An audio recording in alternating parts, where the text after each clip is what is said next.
نقماءه العادون ولا يعدي حقه المجتهدون الذي ليس لصفته حد محدود ولا نعت موجود ولا وقت معدود ولا أجل ممدود فطر الخلائق بقدرته ونشر الرياح برحمته الصلاة والسلام على الرسول المسدد المصطفى الأمجد المحمود الأحمد سيدنا ومولانا ومولى الكونين جد الحسن والحسين معاني أبو القاسم محمد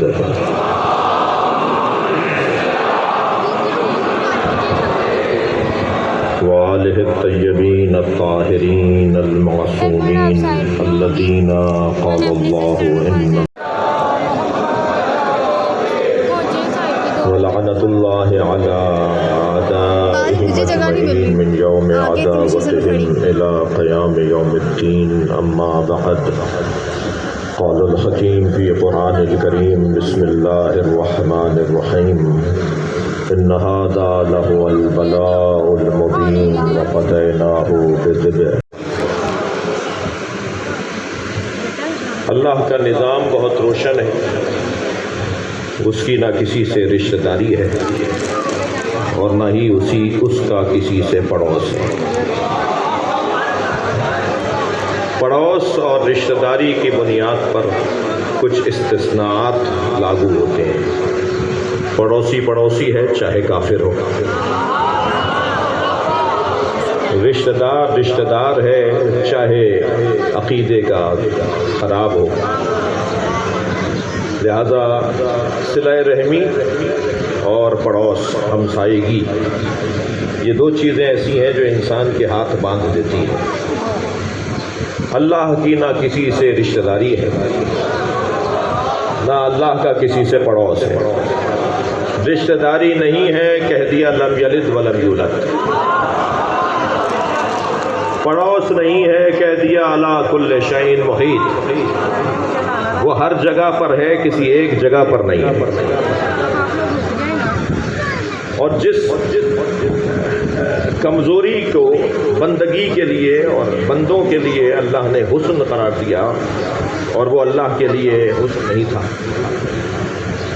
اللہ نہیں چاہتا تھا کہ اس کے حبیب اور اس حبیب کے گھر والوں کے لیے بھی یہ عنوان بنے، لہذا کہلوا دیا کہ وما محمد ابا احد من رجالکم، میرا محمد تم میں سے کسی کا باپ نہیں ہے۔ جب یہ آیت نازل ہوئی تو جناب زہرا نے پہلی مرتبہ یا رسول اللہ کہہ کر سلام کیا، تو نبی نے فوراً فرمایا تم مجھے بابا کہو۔ اب یہاں اللہ کہہ رہا ہے یہ کسی کے باپ نہیں ہے، مشاہدہ کہہ رہا ہے کہ وَأَبْنَاءَنَا وَأَبْنَاءَكُمْ،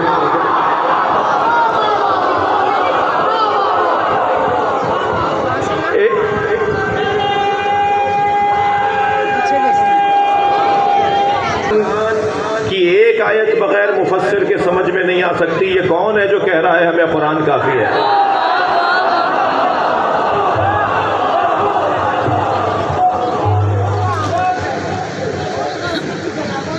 ایک جانب مشاہدہ اور ایک جانب قرآن کی آیت، تو کیسے حل کریں گے اس مسئلے کو؟ الجھن تو ڈال دی میں نے بچوں کے دماغ میں، اس الجھن کو دور کرنا بھی اسی ممبر کا کام ہے۔ اور یاد رہے اس سے اچھا اسکول کہیں اور نہیں ملے گا جسے امام بارگاہ کہا جاتا ہے۔ دنیا کے تعلیمی ادارے دنگ ہیں، حیران ہیں، پریشان ہیں کہ ایسا بھی کوئی تعلیمی نظام ہوگا جہاں یہ چھوٹا سا بچہ بھی سیکھنے آیا ہے، وہ عالم دین بھی کچھ لینے آیا ہے، یہ ڈاکٹر بھی بیٹھے ہیں اور انجینئر بھی بیٹھے ہیں اور ککڑی بیچنے والا بھی بیٹھا ہے اور جوتیاں بنانے والے بھی بیٹھا ہے، فیکٹری کا مالک بھی ہے اور اس کے نوکر بھی ہیں۔ خبردار امام بار ساری دنیا جس یزید سے ڈر رہی تھی، حسین اس کی حقیقت کو جانتے تھے۔ صلوات پڑھے محمد و آل محمد۔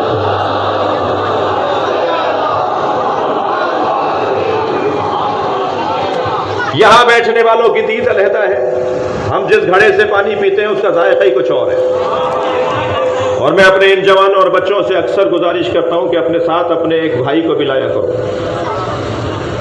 جی مولا علی نے تو قاعدہ دے دیا نا کہ بھائی دو طرح کے ہیں، ایک تمہارے دین میں تمہارے بھائی، حضرت مالک اشتر سے فرمایا، اور ایک تمہارے انسان ہونے میں بھائی. تو اپنے ساتھ اپنے بھائی کو بھی لایا کریں. جو دینی بھائی ہے وہ تو خود ہی آ جاتا ہے، وہ جو انسان ہونے میں بھائی ہے اسے ضرور ساتھ لایا کریں. ذائقہ چکھے. جس نے کچی پکی نہ پڑھی اسے میٹرک کی باتیں کیسے سمجھ میں آئیں گی؟ تو اس کا معیار اونچا ہوگا، فہم بلند ہوگی اور سمجھ میں آنے لگے گی باتیں، اور اس کا دور تک نتیجہ ہے. اور الحمدللہ ایسا تیزی سے ہوتا جا رہا ہے. گفتگو یہ ہے کہ اللہ کا کسی سے کوئی پڑوس نہیں، اللہ کا کسی سے کوئی رشتہ نہیں. تو کیونکہ پڑوس اور رشتہ داری استثناء آور ہے، تو اللہ نے اپنے حبیب کو بھی رشتہ داریوں اور پڑوس کی جو کمزوریاں تھیں ان سے آزاد کر دیا. یعنی اب اگر کھڑے ہو رہے ہیں تو اس لیے نہیں کہ بیٹی آ رہی ہے، اب اگر سجدے کو طول دے رہے ہیں تو اس لیے نہیں کہ نواسا بیٹھا ہے، بلکہ یہ سب کام اس لیے ہو رہا ہے کہ اللہ چاہتا ہے کہ سیدہ کے لیے کھڑے ہو جاؤ. وما محمد ابا احد من رجالکم ولکن رسول اللہ. یہ جو کچھ کر رہے ہیں وہ رسالت کے رشتے سے کر رہے ہیں. جی اگر احترام کر رہے ہیں تو رسالت کا تقاضا ہے، اگر پیار کر رہے ہیں تو رسالت کا تقاضا ہے. یہ کرسی میرے بھائیوں نے علامہ ذوالفقار حسین نقوی کی مجلس ترہیم کے لیے مجھے دی ہے. میں یہاں آنے کے بعد کسی بچے سے کہوں بیٹا تم مجلس پڑھو تو شاید کچھ دیر تک تو یہ برداشت کر لیں، اس کے بعد مجھے کہیں گے مولانا آپ کو ممبر دیا تھا، یہ اختیار نہیں دیا تھا کہ آپ جسے چاہیں بٹھا دیں.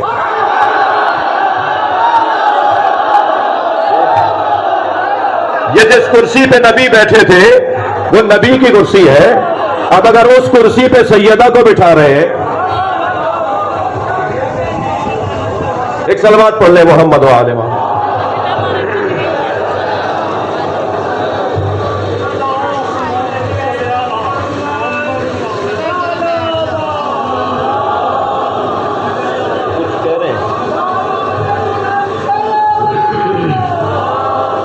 شاید آواز نہیں ہے،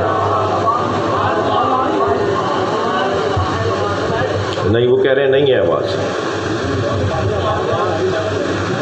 ایک صلوات نبی کی ذات کا دیا کرنا. ٹھیک ہے، اب باہر سے صلوات پڑھ کے دکھائیے اگر آواز آ رہی ہے تو. صلی اللہ علیہ وسلم. اب سب مل کر صلوات پڑھیے گا. اللہ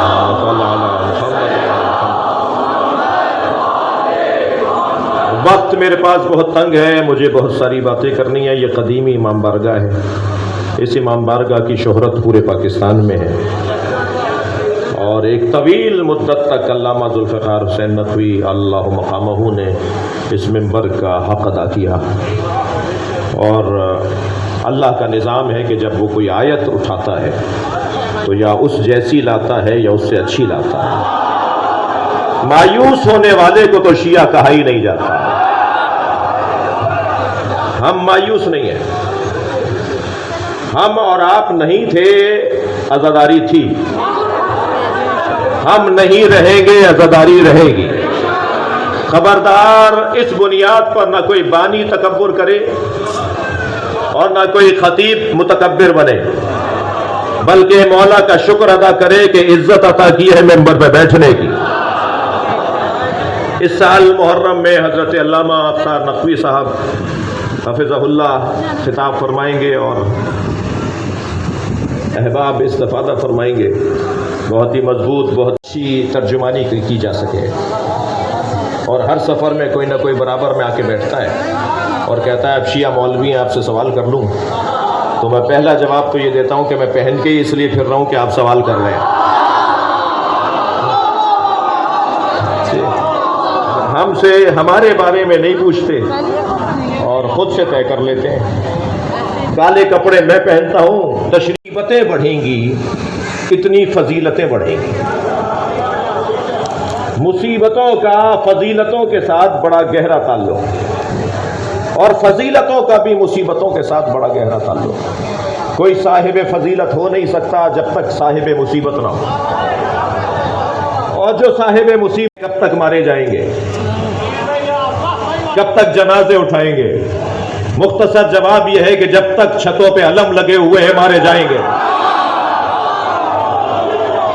اذانوں میں علی ولی اللہ کی صدائیں جب تک باقی رہیں گی یا آزمائشیں باقی رہیں گی۔ کسی نے زبردستی کہا تھا کہ لا الہ الا اللہ پڑھ لو، کیا لا الہ الا اللہ کی مصیبتیں کم تھیں جو محمد الرسول اللہ بھی پڑھ دیا؟ اور کیا محمد الرسول اللہ کے پریشانیاں کم تھیں جو علی ولی اللہ بھی پڑھ دیا؟ ہم تو مصیبتیں مول لینے والے لوگ ہیں، ہم پریشانیاں ڈھونڈنے والے لوگ ہیں۔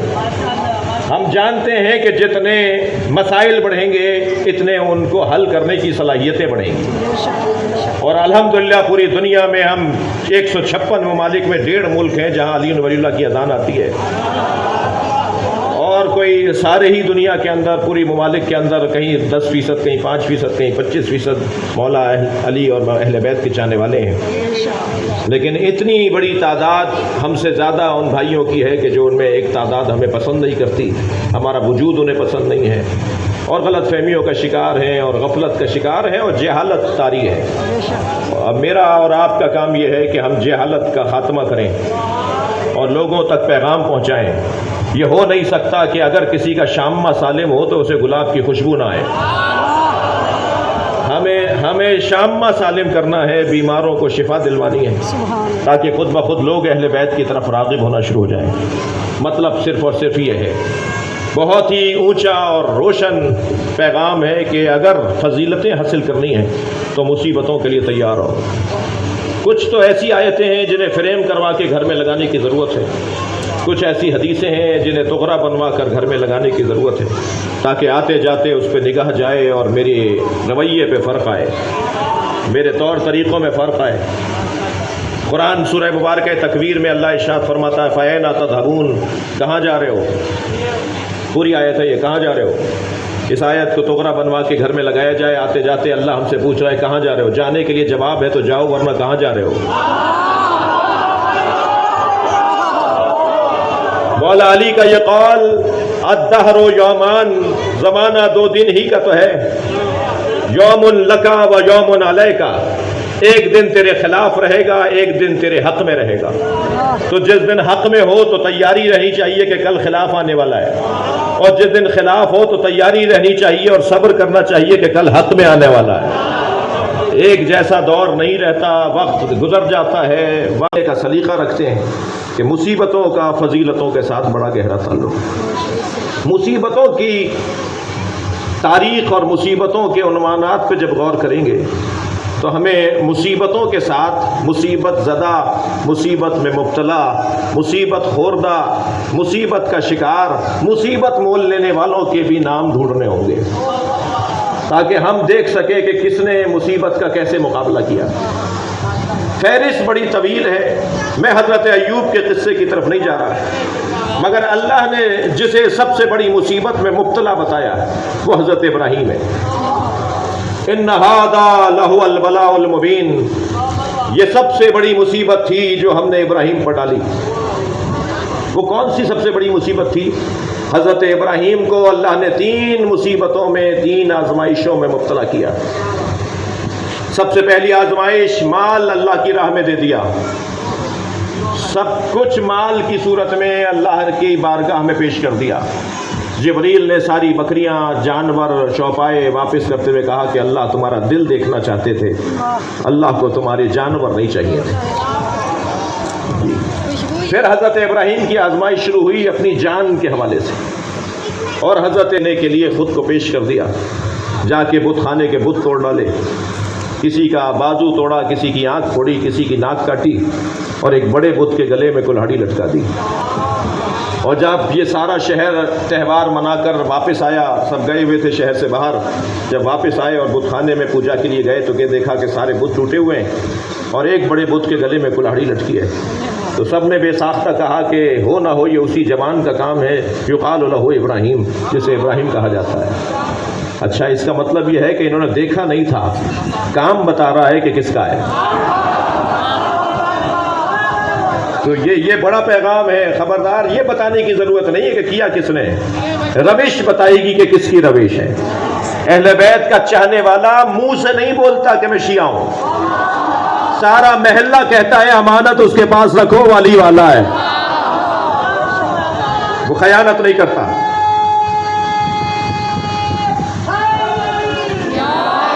اور حضرت ابراہیم نے فرمایا کہ اسی نے توڑا ہوگا جس کے گلے میں کلہاڑی لٹکی ہے.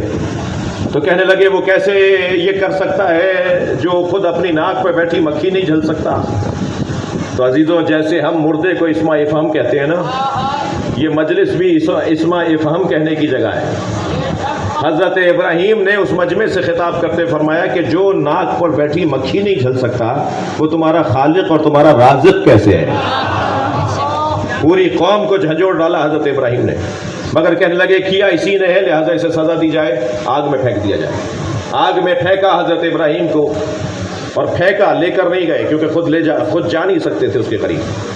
اور جب حضرت ابراہیم فضا میں اڑتے ہوئے جا رہے تھے، منجنیق میں ٹوکری میں رکھ کر پھینکا تھا انہیں.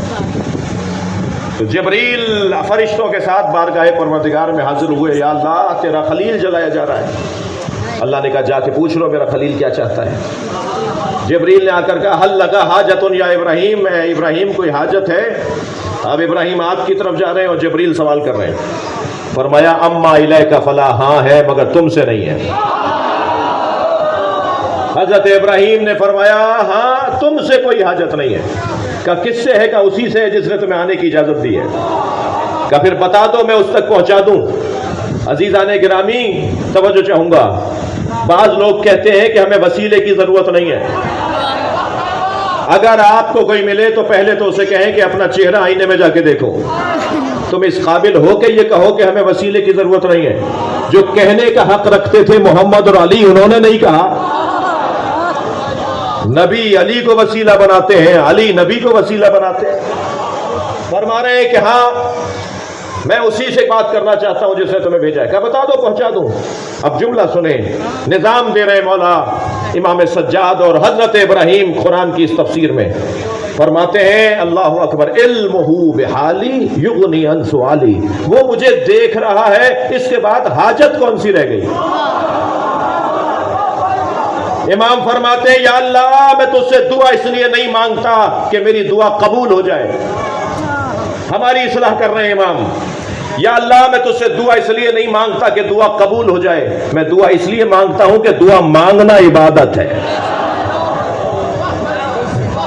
اللہ دیکھ رہا ہے، بس میری یہی حاجت ہے. اور جیسے ہی عقیدہ حضرت ابراہیم اور اللہ کی خاطر جلنے کو قبول کرنا اللہ نے دیکھ لیا، آگ گلزار ہو گئی. بدن نہیں لیا حضرت ابراہیم کا اللہ نے، جانور نہیں لیے حضرت ابراہیم کے اللہ نے. اب سب سے بڑی قیمت انسان کے پاس اور دولت سرمایہ اولاد ہے. کہا اسماعیل کے گلے پہ چھری چلا دو. چھری چلا دی، چھری چلا دی. انہوں نے کام اپنا پورا کیا. جب چھری چلاتے تھے چھری الٹی ہو جاتی تھی. پٹی کھول کے دیکھتے تھے یہ کیوں نہیں ذبح کر رہی، کیوں نہیں کاٹ رہی، تو دیکھتے تھے الٹی رکھی ہے. پھر سیدھا رکھتے تھے، پھر چلاتے تھے، پھر وہ نہیں چلتی تھی، پھر دیکھتے تھے تو الٹی ہوتی تھی. تو لوہے سے بولنے لگے. میں ایک جگہ خطاب کر رہا تھا کہ ذوالفقار مولا علی سے باتیں کرتی تھی. تو ممبر سے اترا تو ایک صاحب نے روک لیا، مولانا کیا باتیں کر رہے ہیں، لوہا بولے گا. میں نے کہا آپ کا قصور نہیں ہے، جس معاشرے میں انسان انسان کی بولی نہ سمجھے. صلوات پڑھے محمد و آل محمد پر. جی حضرت ابراہیم نے چھری سے کہا، حضرت ابراہیم نے چھری سے کہا میں تجھے سیدھا رکھتا ہوں تو الٹی کیوں ہو جاتی ہے. تو لوہے کا ٹکڑا چاقو چھری بولی الخلیل امرنی والجلیل نہانی. خلیل امر کرتا ہے اور جلیل روک دیتا ہے. یا اللہ کیا میری قربانی قبول نہیں ہے. پھر ابراہیم نے چھری چلائی اور چھری چلی، گلا کٹتا ہوا محسوس ہو گیا. پٹی کھول کر دیکھا تو حضرت اسماعیل برابر میں کھڑے تھے. حضرت اسماعیل کی جگہ ایک دمبا ذبح ہو گیا تھا. اسے اللہ نے کہا وَفَدَيْنَاهُ بِذِبْحٍ عَظِيمٍ. اے ابراہیم قربانی تو بڑی دے دی مگر ہمیں اس سے بڑی قربانی چاہیے. ہم اس قربانی کو مؤخر کر رہے ہیں بڑی قربانی پر. اب کچھ قرآن نافہم لوگوں نے لکھ دیا کہ ذبح عظیم سے مراد وہ جنت کا دمبا ہے، کیونکہ وہ عظیم الجثہ تھا، جنت کی گھاس کھا کھا کے موٹا ہو گیا تھا، تو قرآن نے اسے عظیم کہا ہے، یعنی موٹا. یہ موٹا دمبا تھا جو حضرت اسماعیل کی جگہ ذبح ہو گیا. میں تو یہاں زیادہ رکنے کا عادی نہیں ہوں ایسی بحثوں میں. ایک جملہ کہہ کر سادہ سا آدمی ہوں، ایک جملہ کہہ کے آگے بڑھوں. جو حضرت اسماعیل کی قربانی پر بڑی قربانی کو دمبا مان لے، ان کا ہی حق ہے کہ وہ ہر واہیات کو ولی مان لے مگر علی کو ولی نہ مانے.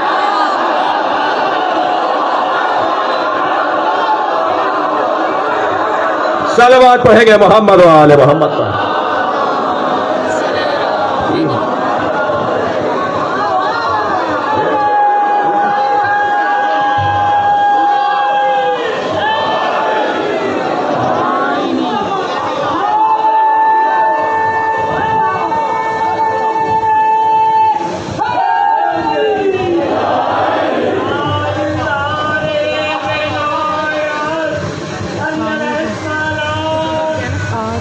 شہر میں مجلس پڑھ رہا ہوں، وہ کہتے ہیں اللہ اللہ بائے بسم اللہ پدر، بے کے نیچے کا نقطہ باپ. اللہ اللہ بائے بسم اللہ پدر، مانیے ذبح عظیم آمد پسر. اور قرآن میں جو ذبح عظیم کا اللہ نے عنوان دیا ہے وہ ہے بیٹا حسین. باپ نقطہ باپ، بیٹا مانیے ذبح عظیم. ہم نے بڑی قربانی پر مؤخر کر دیا. ایک بڑی قربانی چاہیے، توجہ چاہوں گا. حضرت ابراہیم کا مال اللہ نے واپس کیا مگر حسین کا رکھ لیا. حضرت ابراہیم کی جان اللہ نے واپس کر دی مگر حسین کی رکھ لی. حضرت ابراہیم کی اولاد اللہ نے واپس کر دی مگر حسین مولا کی رکھ لی. کیا فرق ہے حسین اور ابراہیم میں؟ مثال دے رہا ہوں اور یہیں سے ربط مسائل. آپ اپنے 2 سالہ بچے کے لیے ٹافی لائیے، وہ ٹافی ریپر کھول کے کھانے لگے تو اسے کہیے مجھے دے دو. اول تو وہ دے گا نہیں، اور اگر دے دے تو آپ کھائیں گے نہیں. اور اگر آپ نے بچے کی ٹافی کھا لی تو سارا معاشرہ کہے گا کہ انہیں دیکھو یہ بچے کی ٹافی کھا گئے، جبکہ آپ کتنا ہی کہتے رہے کہ ہم ہی لائے تھے، ہم ہی نے دلوائی تھی. بچے کی ٹافی آپ نے جب وہ 2 سال کا تھا نہیں کھائی. جی یہی بچہ جب 30 سال کا ہو جائے گا، ڈائریکٹر لگ جائے گا، گورنر لگ جائے گا، وزیر ہو جائے گا، افسر ہو جائے گا 21ویں گریڈ کا، یہ ابا کے لیے دوائیاں لائے گا، آپ کے لیے آپ رکھ لیں گے. جوڑے بیڑے بنا کے لائے گا، آپ رکھ لیں گے. آپ کو گاڑی خرید کے دے گا، آپ لے لیں گے. 20 سال 30 سال پہلے آپ نے ٹافی نہیں لی، 30 سال کے بعد وہ جو دے رہا ہے وہ آپ لے رہے ہیں. یہ کیا بچہ بدل گیا؟ کیا ہو گیا؟ یہ فرد بدل گیا. یہی عزیزان گرامی فرق ہے حضرت ابراہیم اور امام حسین میں. ابراہیم بندگی کا بچپنا ہے، حسین بندگی کی جوانی ہے.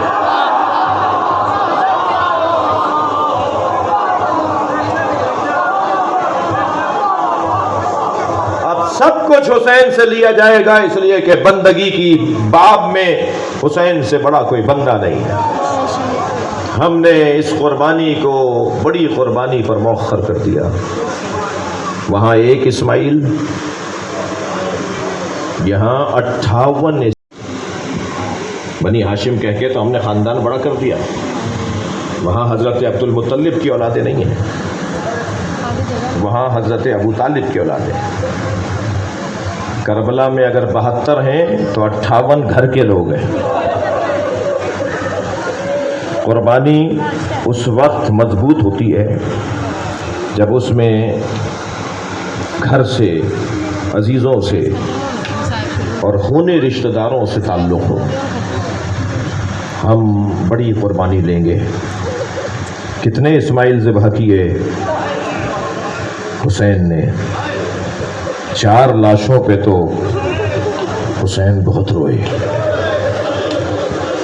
لاشیں تو سب میرے مولا نے خود اٹھائے، حتیٰ غلاموں کے لاشیں بھی کسی اور کو اٹھانے نہیں دیتے تھے.